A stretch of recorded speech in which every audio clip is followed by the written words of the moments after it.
ETF index mutual funds నేర్చుకుని stock మార్కెట్లో రాణించాలనుకుంటున్నారా? వెంటనే ఈ నెంబర్కి కాల్ చేయండి.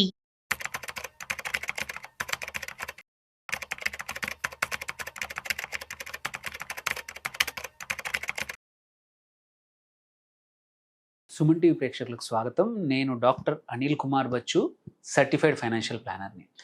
ఈ వారము ఒక కీ డేటా వచ్చింది. అదేంటంటే ఇన్ఫ్లేషన్, ద్రవ్యోల్బణం అనేది 2.1 ఇది నియర్లీ 30 to 40 ఇయర్స్లో లోయెస్ట్ నంబర్. జనరల్గా ఇన్ఫ్లేషన్ ఇంత తక్కువ ఉండడం అనేది చాలా సంతోషకరమైన వార్త.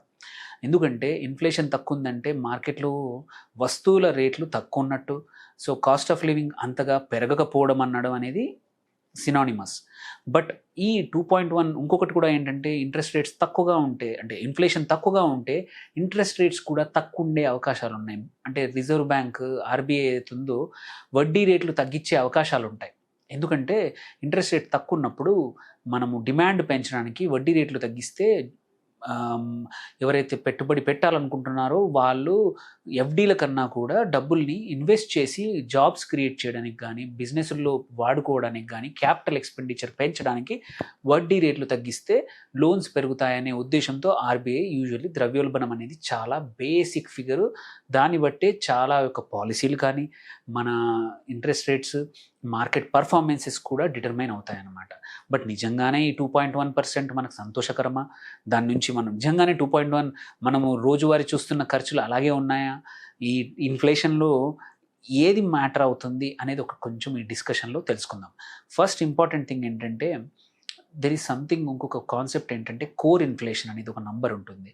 ఆ కోర్ ఇన్ఫ్లేషన్ మాత్రం 2.1 కాదు, 4.6% అనమాట. అది మనము తెలుసుకుంటే నిజంగానే ఇది ఎంత ఇంపాక్ట్ అవుతుందని తెలుస్తుంది. సో మనం కోర్ ఇన్ఫ్లేషన్ అంటే ఏంటి, అది ఎలా డిఫర్ అవుతుంది ఈ 2.1 నంబర్ నుంచి అనేది తెలుసుకుందాం. సో మనం కోర్ ఇన్ఫ్లేషన్లో కన్జ్యూమర్ ప్రైస్ ఇండెక్స్ చూసుకుంటే కొన్ని బాస్కెట్స్, అంటే కొన్ని రకాల వస్తువులు, కొన్ని రకాల ఉత్పత్తులు కానీ, సర్వీసెస్ కానీ రెండు కూడా వాటిని కలిపి మనం రెగ్యులర్గా వాడే వస్తువులు ఏమంటారు, ఎగ్జాంపుల్ ఫుడ్డే అనుకోండి, ఫ్యూయలే అనుకోండి, హౌసింగే అనుకోండి, క్లోదింగే అనుకోండి, ఎడ్యుకేషన్, హెల్త్, ట్రాన్స్పోర్ట్, ఇవన్నిటినీ కలుపుకొని సిపిఐ కన్జ్యూమర్ ప్రైస్ ఇండెక్స్ అనేది జనరేట్ అవుతూ ఉంటుంది అనమాట. యూజువల్గా సిపిఐ ఇన్ఫ్లేషన్ అనేది రిపోర్ట్ చేసేప్పుడు న్యూస్ హెడ్లైన్ లాగా వస్తూ ఉంటాయి. It is called headline inflation. ఆ హెడ్లైన్ ఇన్ఫ్లేషనే 2.1% నౌ. ఓకే, సో ఇది న్యూస్ హెడ్లైన్స్ అవుతుంది కాబట్టి, అనౌన్స్మెంట్ అవుతుంది కాబట్టి హెడ్లైన్ ఇన్ఫ్లేషన్ అంటారు, దీన్ని 2.1%. బట్ కోర్ ఇన్ఫ్లేషన్ ఏదైతే ఉందో అందులో సిపిఐ ఇన్ఫ్లేషన్లోని ఫుడ్, ఎనర్జీ ప్రైజెస్ని పక్కన పెడతాము. అవి రెండు లేకుండా ఉండే ఫిగర్ని, మొత్తం ఇన్ఫ్లేషన్ హెడ్లైన్ ఇన్ఫ్లేషన్ అన్నీ ఇంక్లూడ్ అవుతాయి, బట్ అందులో ఫుడ్ ప్రైజెస్ని, ఎనర్జీ ప్రైస్ ఇంక్రీజెస్ని తీసేస్తే వచ్చే ఫిగర్ని కోర్ ఇన్ఫ్లేషన్ అంటాం. మనము ఇది ఎందుకు తీస్తాము అంటే, మీరు చూసుకుంటే ఇప్పుడు తక్కువ ఉండడానికి కారణం ఫుడ్ ప్రైజెస్ కొంచెం తక్కువగా ఉన్నాయి, స్టేబుల్గా ఉన్నాయి. ఫ్యూయల్ ప్రైజెస్ కూడా లాస్ట్ ఇయర్ కన్నా సేమ్ మోరార్లెస్ సేమ్ రేట్లో ఉన్నాయి, సో పెరగలేదు. అందుకోసమే ఇన్ఫ్లేషన్ నెంబర్ తక్కువగా వచ్చింది. వెరాజ్ ఏమైనా యుద్ధాలు కానీ, అన్సర్టెనిటీస్ ఉంటే ఇవి పెరిగిపోతూ ఉంటాయి కాబట్టి అప్పుడు వొలటిలిటీగా ఉంటుంది కాబట్టి అప్పుడు మాత్రం ఇన్ఫ్లేషన్ పెరగచ్చు. బట్ ఏంటంటే మనం ఫుడ్, ఎనర్జీ ప్రైజెస్ని ఎక్స్క్లూజ్ చేయడం వల్ల కోర్ ఇన్ఫ్లేషన్ ఏదైతే ఉందో అది మోర్ రియలిస్టిక్ ఫిగర్ బయట మనకున్న ఇన్ఫ్లేషన్ ట్రెండ్స్కి చూసుకుంటే. సో ఎగ్జాంపుల్, కోర్ ఇన్ఫ్లేషన్ ఇప్పుడు 4.6% ఉంది. It is higher than headline inflation. So ఇప్పుడు ఇది ఇయర్ ఆన్ బేసిస్ కూడా చూసుకుంటే జూన్ 2004 నుంచి 2005 వరకు, అంటే 1 ఇయర్లో ఈ హెడ్లైన్ ఇన్ఫ్లేషన్ సిపిఐ ఏదైతుందో 2.1% వచ్చింది.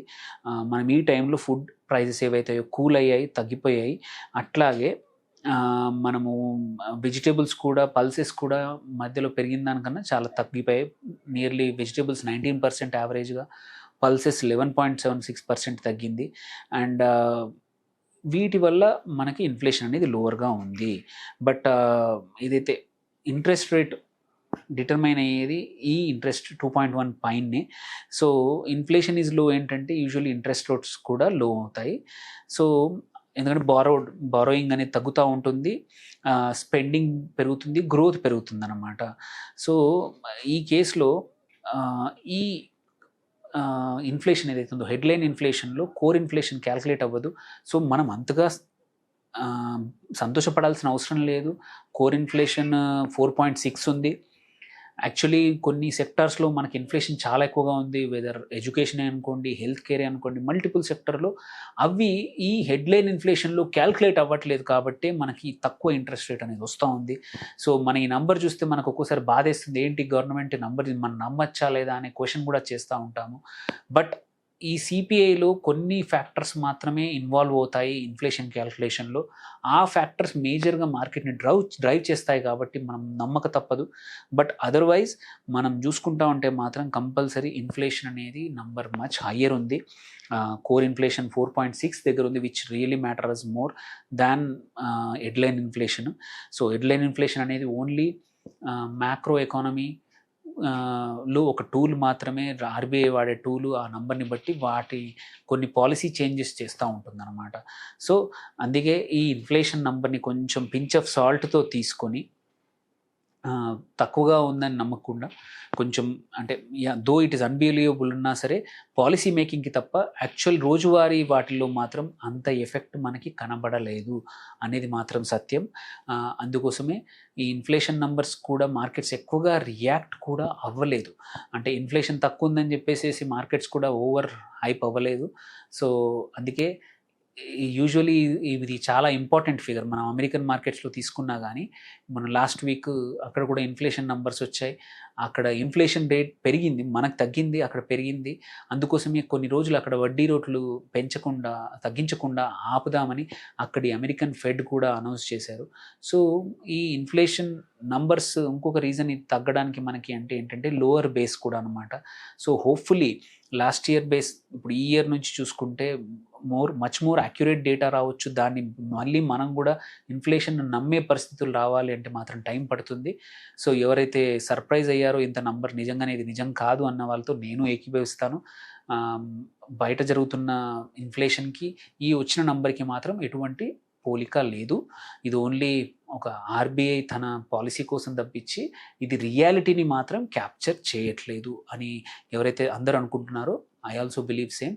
సో హోప్ఫుల్లీ ఇది నంబర్ ఫ్యూచర్లో ఒక కరెక్ట్ రిఫ్లెక్షన్ అవుతుందని ఆశిస్తున్నాను. Thank you for watching. Doctor Anil Kumar Bachu signing of.